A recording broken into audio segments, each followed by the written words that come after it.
Manfred von Richthofen, el primer héroe de la guerra aérea, el famoso Barón Rojo.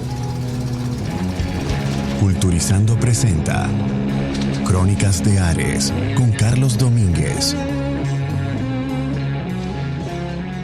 En tiempos en los que el desarrollo tecnológico sería determinante para aplastar a los rivales en los conflictos bélicos, aparecieron los primeros aviones de combate.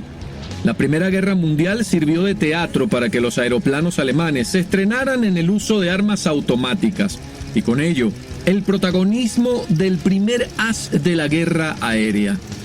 Manfred von Richthofen, su nombre, el varón alemán que pintó su nave de color rojo para intimidar a sus rivales, el que fue capaz de derribar hasta 80 contendientes, lo que le valió para ser uno de los primeros ídolos de las guerras mundiales. Conoceremos más en esta edición de Crónicas de Ares de la leyenda del eternamente reconocido Barón Rojo. El uso del avión en las guerras de comienzo del siglo XX era mayormente de carácter exploratorio y para reconocimiento. Para eso es que eran utilizados los aviones. Sin embargo, el primer uso real de aviones en un bombardeo, en un ataque, en una verdadera guerra, ocurrió en la guerra ítalo-turca en el año 1911, con la Fuerza Aérea Italiana bombardeando un campo turco en la zona de Ain Sara, en Libia, y en la Primera Guerra de los Balcanes en el año 1912, con la Fuerza Aérea de Bulgaria bombardeando las posiciones turcas en Edirne. Esas son las primeras referencias que se tengan del uso de aviones en combates. Inicialmente, durante la Primera Guerra Mundial, ambos bandos hicieron uso primero de globos atados a tierra y de aviones para labores de observación, es decir, para recoger información y de algún modo dirigir el fuego de la artillería. El deseo de prevenir la observación enemiga condujo a los pilotos de los aviones a atacar a otros aviones y a los propios globos que ya mencionábamos, inicialmente con armas pequeñas que se llevaban en la cabina. Se dice que incluso llegaron a lanzarse ladrillos desde la cabina de los aviones como forma de ataque.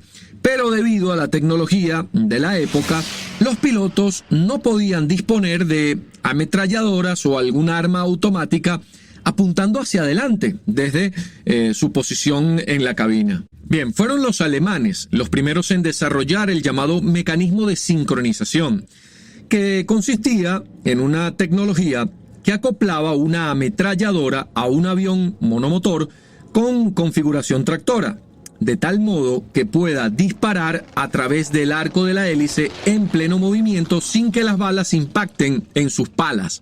Era algo automático, bastante dificultoso que lograron perfeccionar los alemanes. El primer mecanismo sincronizador práctico, aunque lejos de ser fiable, que llegó a entrar en servicio fue instalado en los cazas monoplanos Fokker-Eindecker, que entraron en servicio con los escuadrones de la Luftstreitkräfte, así se llamaba lo que era la Fuerza Aérea Alemana de la Primera Guerra Mundial. Eso fue a mediados de 1915, cuando ya había iniciado el conflicto mundial, la Primera Guerra Mundial.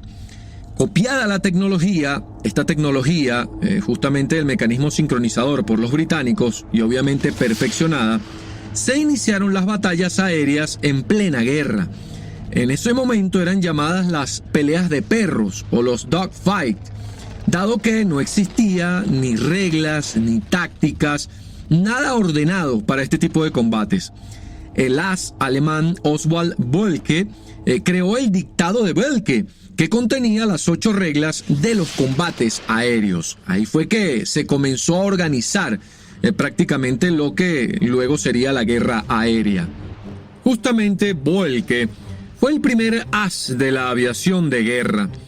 Considerado el padre de la Fuerza Aérea Alemana, fue uno de los 2 primeros oficiales en montarse en estos aviones de combate Fokker EI, que estaban equipados con ametralladoras frontales de fuego sincronizado.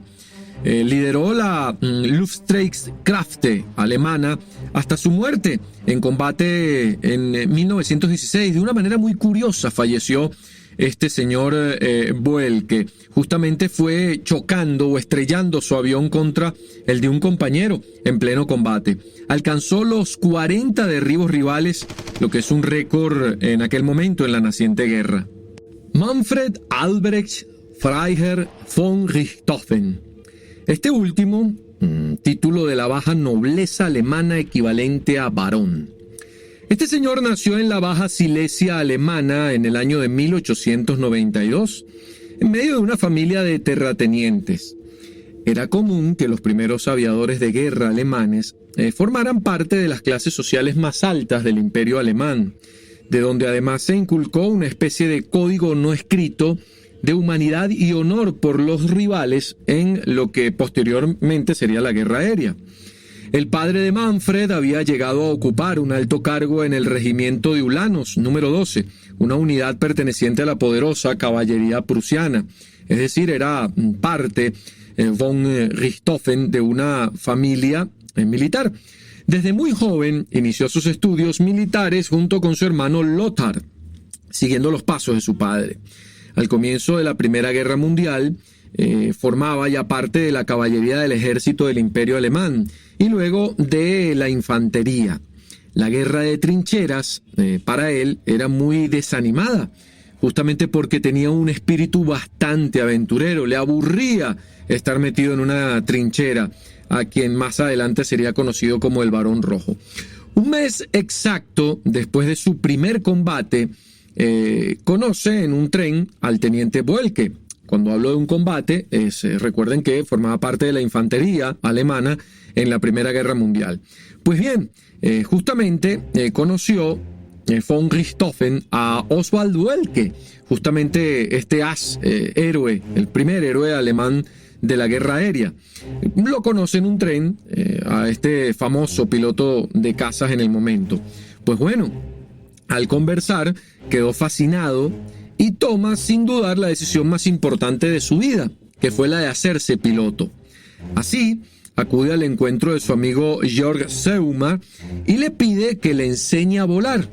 Tras un durísimo entrenamiento, logra su ansiado título. Eso sí, no destacó en sus estudios como piloto, pero sí alcanzó el título de piloto justamente durante la Primera Guerra Mundial. Su trabajo aéreo lo comenzó como fotógrafo en el frente oriental de la guerra. Así comenzó, justamente montado en un avión de guerra, este señor von Richthofen, el Barón Rojo. Boelke vuelve a cruzarse en su destino. El célebre piloto visita la base de von Richthofen en Kowel y le invita a unirse a su escuadrón, el escuadrón de monoplazas que él estaba formando. 3 días más tarde, el futuro Barón Rojo, volaba hacia el frente occidental con el escuadrón Jagdstaffel, así se le conocía, el Jagdstaffel 2, o más conocido como el Jasta 2 o Jasta 2, de la Luftstreitkräfte, cuerpo aéreo del Imperio Alemán. Su primer combate fue una victoria. Sucedió sobre el cielo de la ciudad de Cambrai, en Francia, el 17 de septiembre del año 1916. Esa fecha va a ser importante porque será su primera victoria en combate. Durante estos primeros meses se destacó por su agudeza visual y su innato don para afrontar el peligro. Era muy particular en su manera de pilotear estos aviones de combate von Richthofen, sobre todo por lo arriesgadas de sus maniobras. Sus compañeros decían que su personalidad se transformaba cuando asumía los mandos de su avión, un obsoleto Albatros DB, del que tanto se quejó más adelante Barón Rojo por su desempeño, a pesar de que fue un fiel compañero de victorias. Tras la muerte accidental de Boelke, como ya lo contamos al principio, en un accidente en plena guerra chocando contra un compañero, ya el Barón Rojo había acumulado 8 victorias en combate. Su meta era ser el nuevo héroe nacional, como era considerado Boelke. Empujado por la necesidad de aumentar su número de victorias y destacar entre los demás pilotos, pinta su avión de rojo. De ahí vendrá justamente lo que a la postre sería su epónimo. Fue una decisión arriesgada, esa de pintar su avión de rojo. un caza rojo, ya pronto sería famoso, inspiraba temor y respeto entre sus enemigos. Pero, ¿por qué era arriesgado? Porque un color tan llamativo lo convertía en un blanco fácil. En el cielo, un punto rojo se divisa desde cualquier parte. Fue entonces cuando se ganó el sobrenombre, primero entre sus pares, entre sus compañeros, y luego el reconocimiento mundial de Barón Rojo. Cuando el Barón Rojo escribió más adelante su biografía, él describió que él había tuneado su avión pintándolo de rojo sin ninguna razón en especial.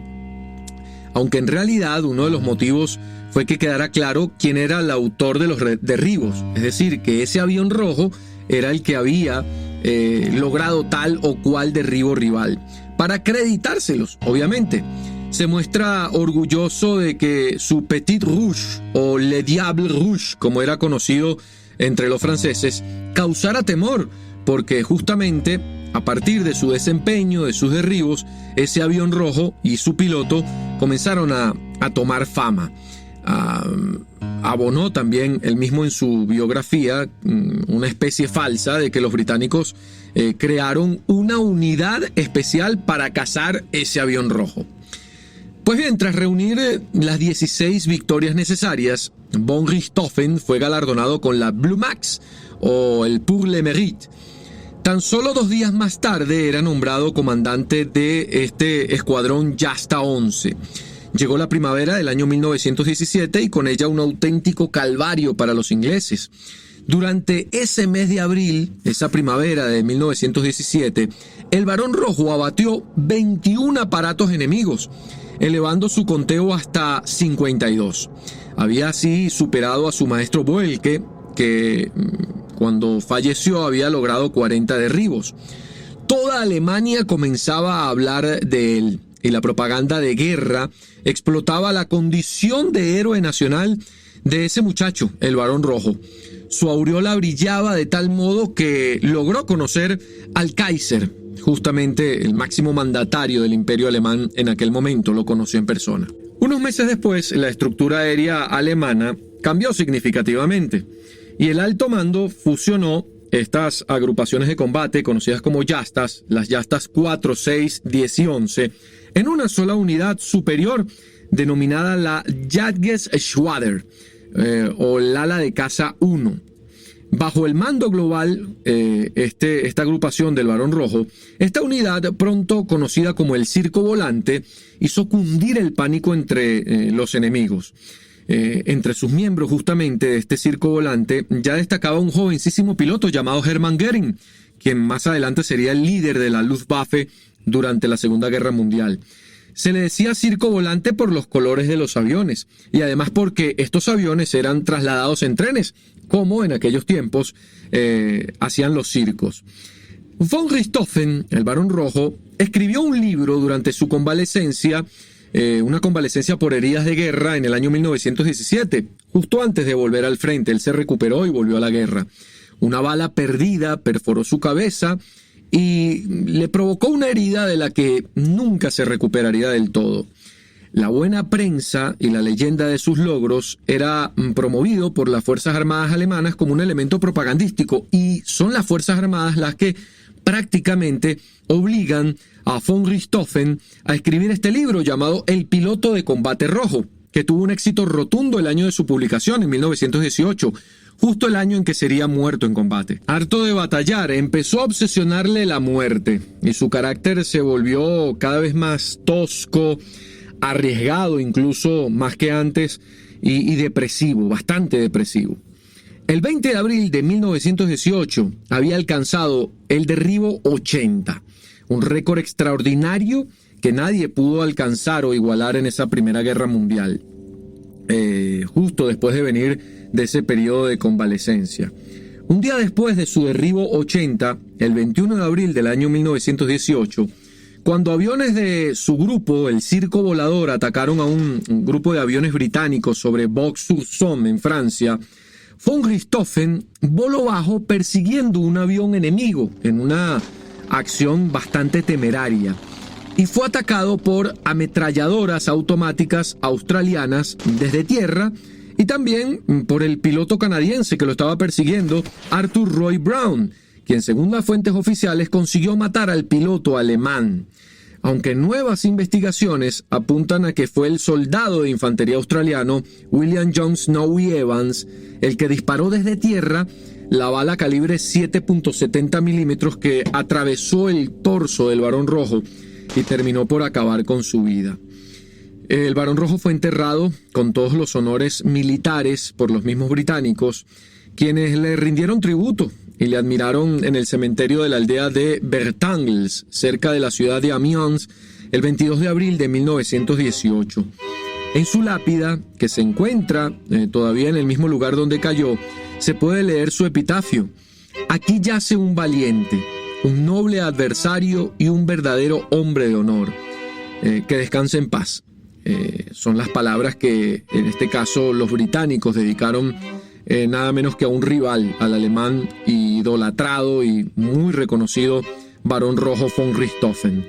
Los soldados británicos cubrieron su ataúd de flores, el cual fue llevado en hombros. Después presentaron armas y dispararon 3 salvas en honor del Barón Rojo. A pesar de la admiración y el reconocimiento que pudo generar entre sus colegas, bien sea sus paisanos alemanes o sus rivales, la arrogancia y la deshumanidad contrastó con esa leyenda que generó la vida del Barón Rojo como aviador alemán. Soy un cazador por naturaleza, llegó a escribir von Richthofen en El avión rojo de combate, su libro.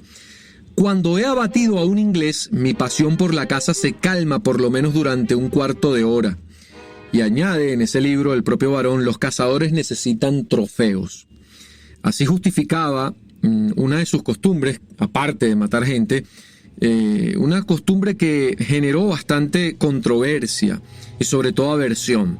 Su obsesión por recoger o arrancar elementos de los aviones que él abatía, las ametralladoras, alguna pala de la hélice y sobre todo los números de identificación, los que estaban pintados, los arrancaba justamente como un souvenir de sus victorias. Incluso con todos estos premios de guerra que él pudiera obtener, decoró una habitación en su casa familiar. Esta es la vida del gran Barón Rojo, del gran von Richthofen.